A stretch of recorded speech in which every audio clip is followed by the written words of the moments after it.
If someone had told me that love could turn a sister into a stranger, I'd have laughed. But the joke was on me. Rain pattered against the glass walls of Tari's boutique in GRA, Port Harcourt. Its silver droplets tracing slow rivers down the window pane. Inside, flashes of camera lights burst like gunfire. Bloggers, journalists, and customers crowding around the TV screen on the wall. On it, played a headline that silenced the room. Tonye Briggs secretly marries Port Harcourt socialite Ebiere Abi. The reporter's voice floated through the boutique's plush air like a funeral hymn. Tari stood still, a vision of calm at war with chaos. Her phone trembled in her hand. The screen showed the same post, Tonye in a white linen suit, smiling at the woman beside him.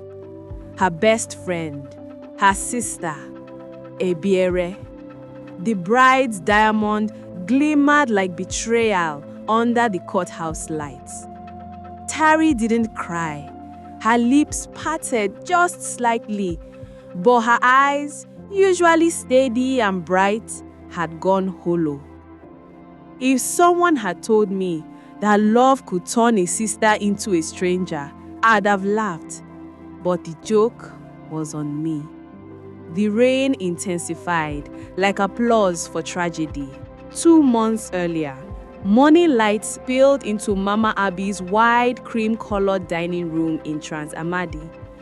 The scent of fried plantain and freshly brewed coffee filled the air. Tari, poised, minimal makeup, a woman who carried calm like a signature, arranged fabric swatches on the table. Her boutique, Tari Luxe Atelier, was preparing for a senator's wife's fitting that afternoon. "Good morning, Mama," she greeted, kissing Mama Abi's cheek. "My daughter, may today bring more customers to your hands." Mama Abi, regal in her Ankara robe, gold bangles tinkling as she stirred her tea, smiled warmly. From the staircase, Ebiere emerged in silk pajamas, sunglasses perched lazily on her hair. She looked effortlessly rich, because she was. Mama Abi's only child, born into comfort and used to the world coving in her favor. She leaned over the table, eyeing Tari's color samples. "Still doing fittings for politicians' wives? You should start designing for Lagos people now. Port Harcourt too small for you." Tari smiled politely. "I like Port Harcourt. My clients trust me here." "Trust," Ebiere said with a faint smirk, "is overrated." Mama Abi's eyes caught briefly between them. That invisible line between her 2 daughters, one biological, one adopted, both bound by her love, both silently aware of who truly bore her name. You are welcomed here. If this is your first time on Ugochi Tales TV, please subscribe, like, and mention where you are watching from. Let's be friends. Now, back to the story. Later that afternoon, Tari's boutique hummed with activity. Models moved gracefully in custom dresses, soft music playing beneath the hum of sewing machines. Ebiere walked in unannounced, holding a bouquet of lilies and a takeaway bag. "Lunch for the hardest working designer in Port Harcourt," she announced, drawing appreciative smiles from the staff. Tari beamed. "You didn't have to, Ibi." "I wanted to," she said sweetly. "You are too serious these days. Smile is small." While Tari handled a client fitting, Ebiere wandered towards a mannequin displaying a shimmering coral gown, the senator's wife's dress. Her eyes scanned it. Admiration twisted slowly into envy. A thread loosened from the seam, dangling like temptation. Her manicured fingers reached, tugged, just a little. A subtle pop. The hem slackened, She smiled faintly. Later, when the senator's wife returned to complain, furious that her 400,000 naira gown was falling apart, Tari stood speechless. The room froze. Ebiere was the first to comfort her, wrapping an arm around her shoulder. "Don't stress, babe. You'll fix it. These things happen." But her smile, unseen by others, carried the quiet satisfaction of someone who had successfully planted a seed. That weekend, Mama Abi insisted Tari attend the Port Harcourt Energy Networking dinner at Le Méridien. She said, "It's time you mingle with real investors," and she tucked a note into Tari's hand. "And remember, carry yourself like the woman you are becoming." Tari arrived in a silver gown, simple, elegant, magnetic. She didn't need to announce herself. Her confidence did. Across the hall, Tonya Briggs noticed her before she noticed him. 34, tall, dark, the kind of man whose silence commanded more attention than speeches ever could. Known in the city's elite circles as the most eligible bachelor. He walked up to her during the cocktail break, glass in hand. "You are Tari, of Tari Lux Atelier," he said, voice steady and warm. "And you are Tonya Briggs, the man whose name I have seen on every business magazine this quarter." Their laughter was easy, their chemistry immediate. By the end of the evening, he offered her a ride home. She refused politely. He respected it, but the moment their hands brushed during goodbye, something unspoken lingered in the air. Later that night, Ebiere sat in bed scrolling through Instagram stories. Her smile froze when she saw a photo of Tonya and Tari at the dinner. The tag read, #Energy Elite Night, Port Harcourt Power Moves. Her reflection stared back at her from the phone screen. Jealousy crept in like poison. She whispered, "So even him, she gets him too?" Weeks passed in a blur of affection and success. Tari and Toye attended charity galas, business lunches, and brunches along Aba Road. Blogs dubbed them Port Harcourt's power couple. Mama Abi smiled, finally believing both her girls were thriving. But behind every celebration, the camera always caught Ebiere on the edge of the frame, smiling, clapping, but never glowing. She threw Tari a surprise dinner one night at Sky Bar PH, inviting half the city's influencers. When Toye raised a toast to Tari, "To the woman who brings grace into chaos," the applause filled the room. Ebiere joined in, but her nails dug into her glass stem until it cracked slightly. Later, in the car, she muttered under her breath, "She's not even that beautiful." A humid morning, the sisters sat outside by the pool. Tari showed Ebiere a text from Toye. "Dinner tomorrow at South 66. He says he has something special to tell me." Don't forget to subscribe. What Ebiere did next was shocking to everyone. A sister who was meant to be family stabbed her at the back. Watch till the end. Ebiere masked her reaction with a bright smile. "Wow, maybe he wants to propose." Tari blushed faintly. "Maybe." Mama Abi joined them carrying food, juice and laughter.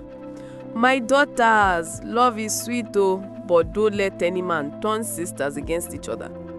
Tari nodded softly. Ebiere smiled, the kind of smile that hides both guilt and future intentions. As night fell, the two women sat in silence. Crickets filled the air. Only one of them slept peacefully that night. The next morning, Ebiere stared at herself in the mirror, whispering, "No one forgets me twice."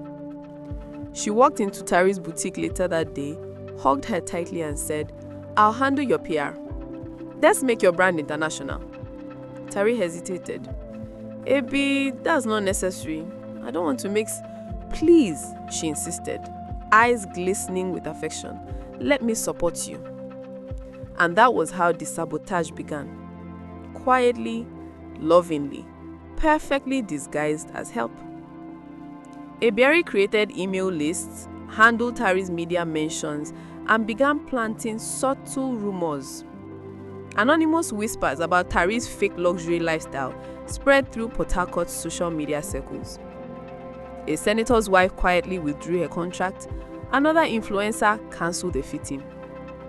Tari couldn't understand what was happening. Each time she broke down, Ebiere was there, always first to console her, always the hand that suited the wound she created. Rain returned one evening as Tari and Tonye sat in her boutique, sharing jollof from the same bowl, laughter soft. Tonye brushed her cheek. "You work too hard. I want to see you smile more." Tari smiled faintly. "I'm just tired.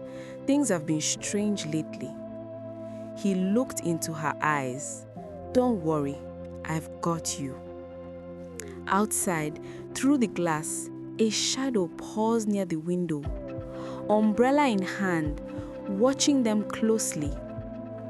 Ebiere. The rain blurred her face, but her silhouette lingered. Beautiful, unbending, and dangerous. She whispered to herself, "If she wants to take everything, I'll make sure she chokes on it first." The thunder answered her softly. Port Harcourt's humidity hung heavy that week, the kind that makes even air feel burdened by secrets.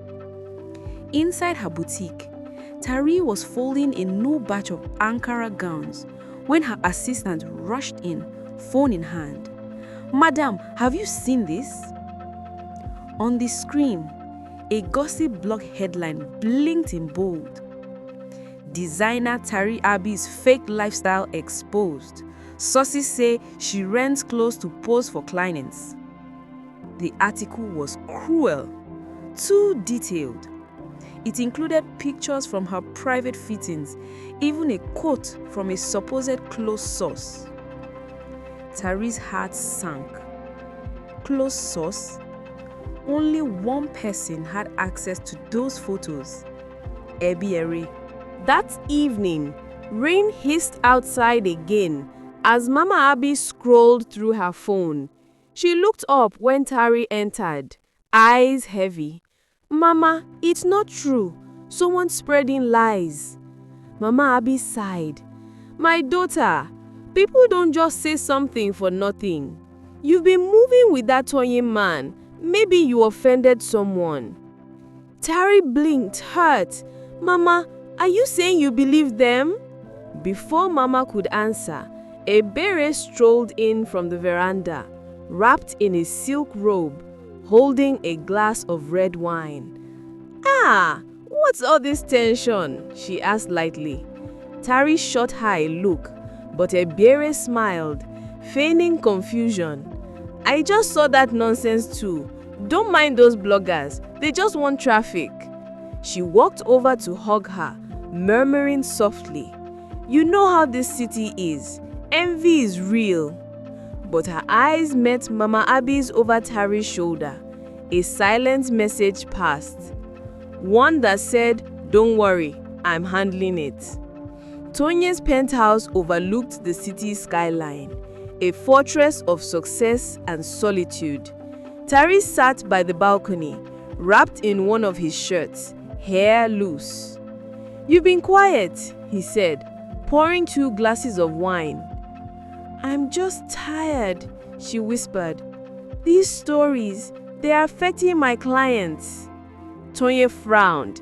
"Ignore them. You are stronger than that." But he hesitated before handing her the glass. The seed of doubt, small, uninvited, had already been planted. Ebiere had visited him earlier that week, under the guise of helping sort things between you two. She had sat across from him, all composure and calm, and said, "I just don't want my sister to get hurt. I overheard her talking about using your name for brand leverage. Please don't tell her I told you.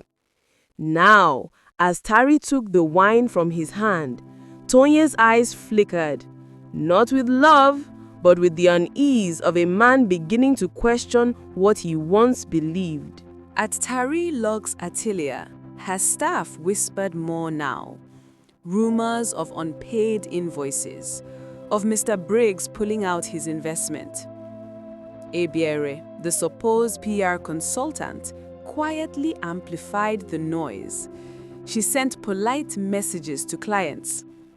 We are restructuring temporarily due to new partnership strategies. Kindly hold off on future appointments. Every message bore Tari's email signature. By the end of the month, Tari had lost 3 major accounts. When she called Tonye for support, he didn't pick up. Days later, the Niger Delta Business Gala filled the ballroom of Presidential Hotel. Tari was supposed to attend with Tonye. They'd RSVP'd as a couple. That morning, as she got dressed, her phone buzzed with a text from Tonye. Running late, babe. You go ahead. I'll join soon. But across town, Tonye received a different message from what he thought was Tari's account. I can't make it tonight. Let's talk later. The sender's name read Tari, Heart. The message, however, had come from Ebiere's second phone. That evening, she arrived at the gala in a gown almost identical to Tari's. A deep emerald silk with a slit that caught every camera flash. Tonye, confused but charmed, greeted her.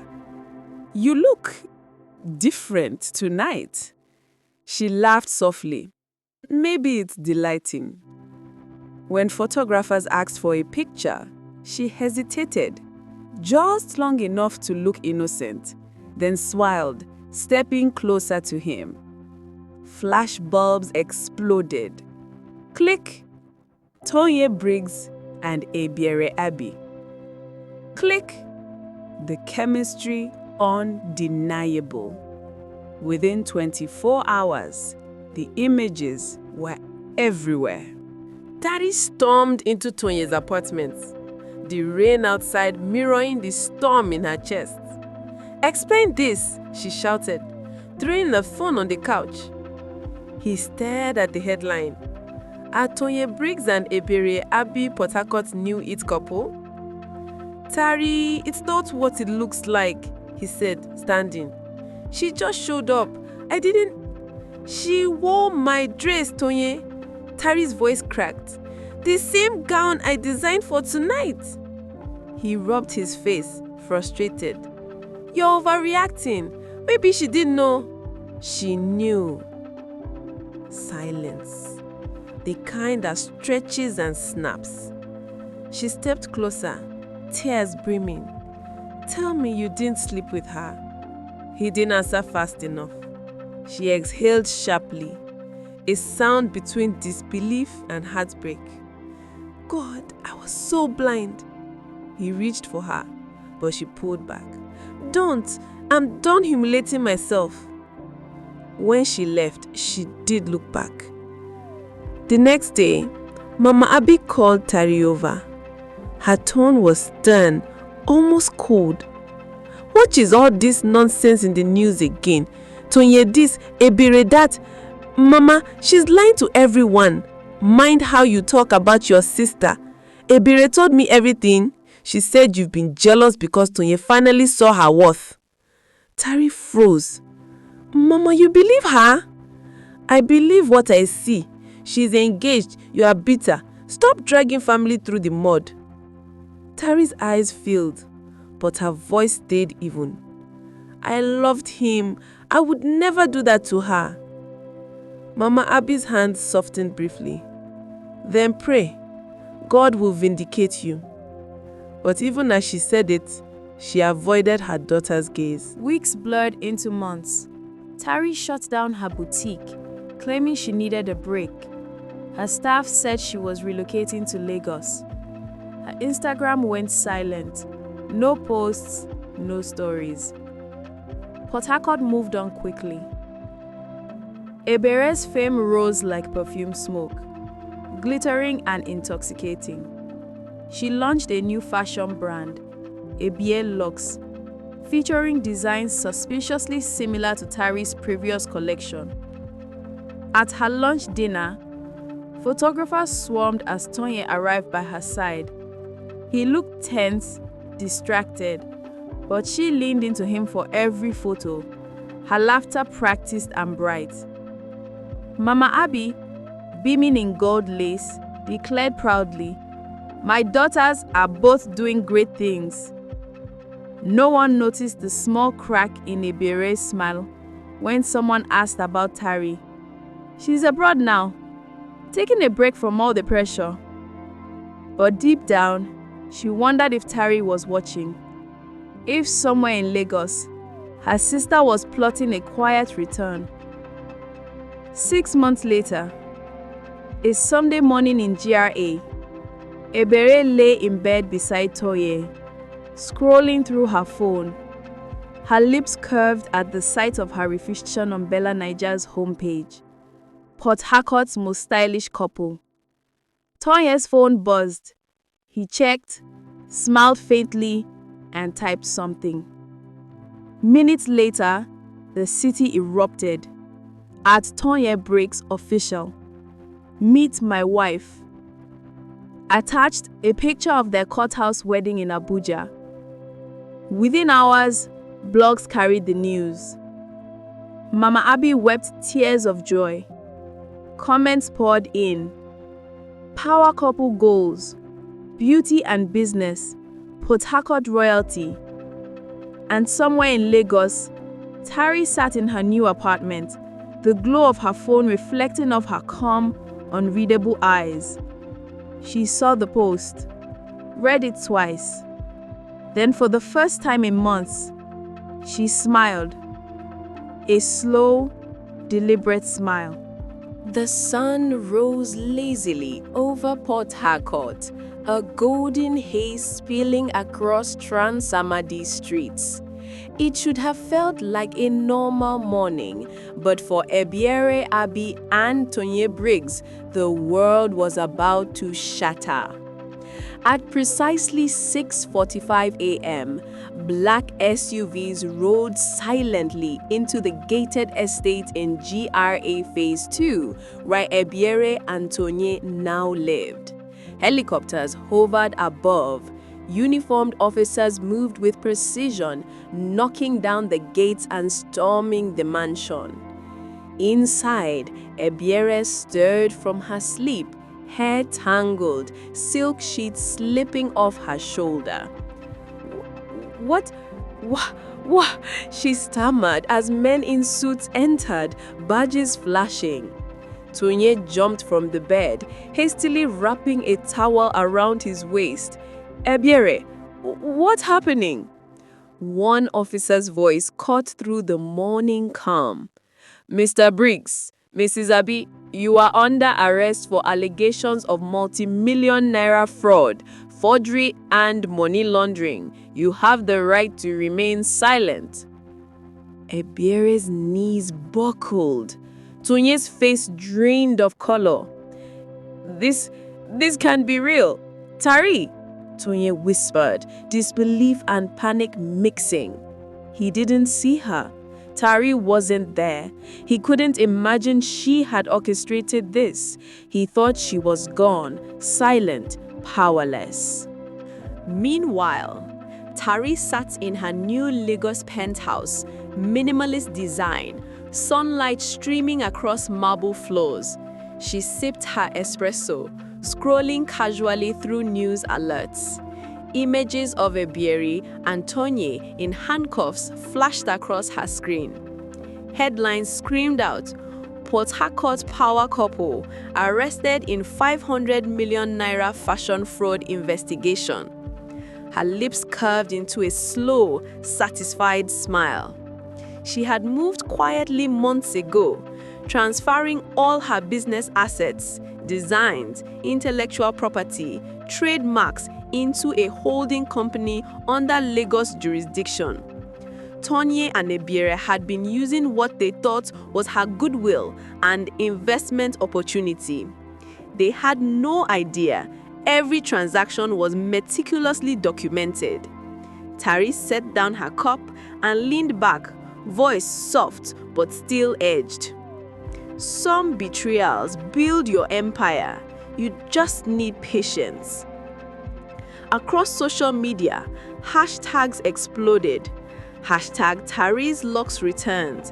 Hashtag Justice served. Hashtag Port Harcourt scandal. Journalists phoned. Bloggers tweeted. Everyone wanted a statement from Tari Abi, the woman who had vanished. Her publicist finally handed her a tablet. Tari typed one sentence, uploaded a high-resolution image, herself, in a sleek cream suit, standing before her new global fashion brand HQ in Lagos, lights flashing, confidence radiating. Caption: Some betrayals build your empire. You just need patience. The city paused. Even Mama B, strolling through her phone in awe, whispered, "She's unstoppable."